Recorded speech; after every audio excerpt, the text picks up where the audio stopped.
घावणे म्हटलं की कोकणची आठवण होते. नेहमीच शिरा पोहे उपीट खाऊन कंटाळा आला की नाश्त्यासाठी असे पदार्थ मी बनवतेच. आज रात्री 1 ग्लास तांदूळ भिजत घातला. एका ग्लासमध्ये साधारणतः 15 ते 16 घावणे होतात. 6 ते 7 तास तांदूळ छान असं भिजला. तांदूळ वापरताना जुनाच वापरलेला.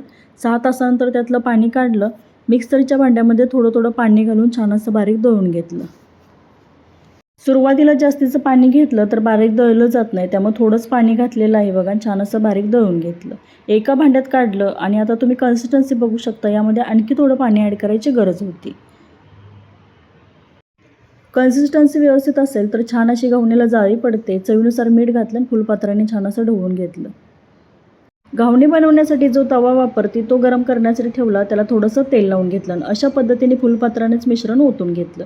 छान जाळी पडते, लुसलुशीत होतात आणि तव्याला न चिकटणारे घावणे, न तुटणारे घावणे.